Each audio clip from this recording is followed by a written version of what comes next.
Hello ladies and gentlemen of YouTube, my name is Marcus Jones and welcome to part 3 of my Let's Play of Crash Bandicoot the Insane Trilogy of Crash Bandicoot. As you can see, we are moving on to the next level, Rolling Stones.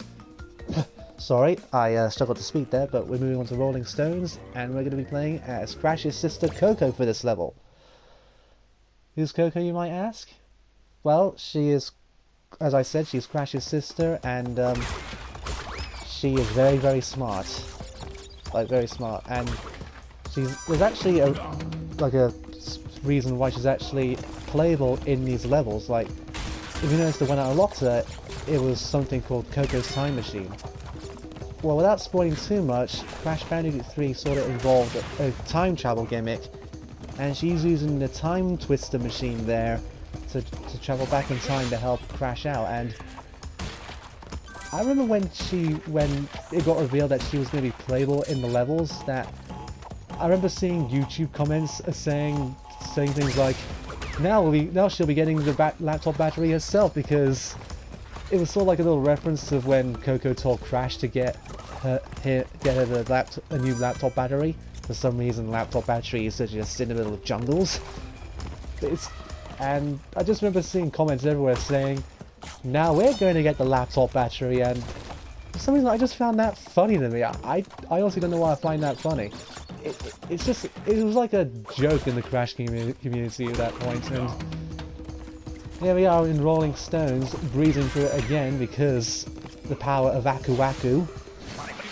And here's like the next bonus round with Torna, but if you notice, we were actually collecting another set of character icons, and that was Embryo, Cortex's right-hand man for this game, so we'll be running into him as well.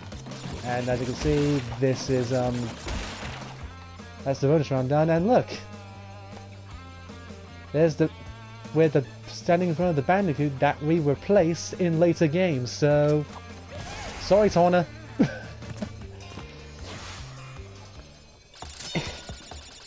It's kind of a weird story back then. Like, Torna kind of got replaced with Coco because Torna didn't look too appropriate for kids back then. I mean, she still kind of doesn't now, but at least she looks more appropriate than she did years ago, because in the original she just looked like a furry Pamela Anderson. That's what she was, honestly. She was like a furry Pamela Anderson. You know who Pamela Anderson is? If you really want to, look up the original Baywatch, because oh, she was something. Anyway, what am I saying? Back to Crash Bandicoot. Enough hitting on Pamela Anderson. That was the Embryo bonus stage, and I failed to even talk about it. So, in the original, Embryo bonus levels didn't really hand out anything else apart from boxes, and as you can see, just like with Upstream, I can't get the box in this level, so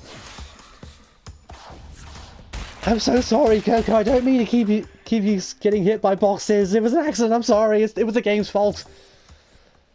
Ay, jeez. What am I doing? Anyway, here comes the next level, and it's a fun one, Hog Wild. And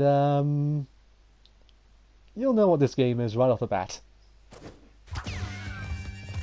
We are on a hog, and we're running through a native's village.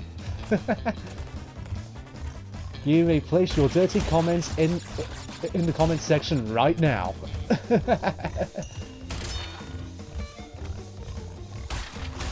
A lot of people say that the hog levels in Crash Bandicoot 1 are tricky because it's a bit difficult to control, and I will admit it is not as smooth as like the Polar Bear in Crash 2 or Purah in Crash 3.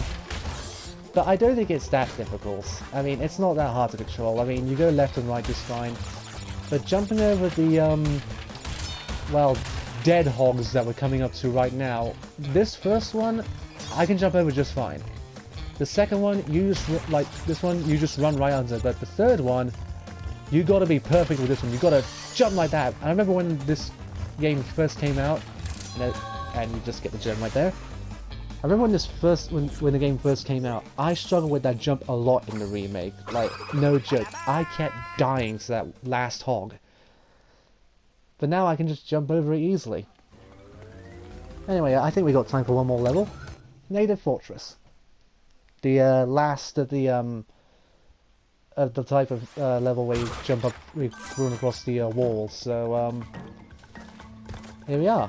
And if you notice, I didn't keep my Aku Aku because, as I mentioned with the boulders level, even if you end any level with 2 Aku Akus, it doesn't matter because when you start off Hog Wild or the boulder levels, you lose Aku Aku, so you have to get those 2 hit points again. It's a bit annoying, but I will say, in the originals, like in Crash 1 at least, if you always started off with 2 Aku Akus in the boss levels for some reason, maybe just to make it easy. But if I'm going to be honest, with the bosses in Crash 1, they're that easy. You don't really need Aku Aku, but for some reason in the original they just gave you 2 Aku Akus for free. I don't know why. I'm guessing it was a design choice, Naughty Dog thinking that people might find the bosses hard, but they don't really get hard until the 3rd game. That's when, I think the 3rd game is when the bosses actually, you know, try to end your life. But this is not Crash 3, this is Crash 1, and can I also say another thing? Like, for some reason, people think that, I'm not trying to, you know, inflate my ego or anything, but I almost fell down there. Oh, fudge. Okay, that was my first hit of the game there. I got hit by that monkey, but, I've seen, like, people, like, especially with like, a lot of these, like, website reviews, like, people, like, comparing the Insane Trilogy to, like, games like Dark Souls, and I'm just like, really? Like, I understand why, it's like, in terms of difficulty, but to comparing, like, a platformer that originally came out in the 90s to a really difficult, like, I haven't really played Dark Souls, but it looks like a hack and slash platformer, like, exploring game. I don't know, I have not played Dark Souls, but I know it's difficult, but you're comparing an old 90s game to a recent game where it was meant to be challenging by design. I know that Dark Souls was challenging in terms of design, like they intended to make it difficult, but I know I'm rambling here, but all I'm saying is I don't think it's fair to compare Crash Bandicoot the Insane Trilogy with Dark Souls. I mean,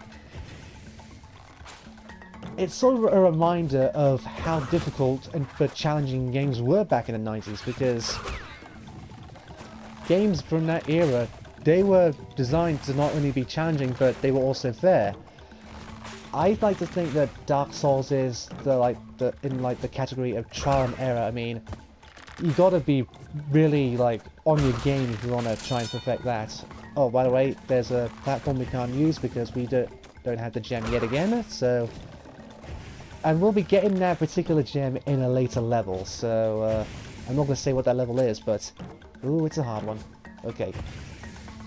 I was going to make it there, so I jumped on that platform to not get toasted by those flame pits, so... Yeah, this is pretty much the end of the level, just this climb up here.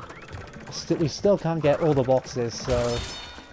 Again, we're going to have to come back to a lot of levels later on in the game when we get certain coloured gems, but... The end of the level's right above us now, so...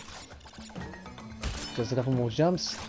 As you can see, got 37 out of 48. We'll get the other boxes when I do have the box gem. Well, the certain coloured gem, I should say.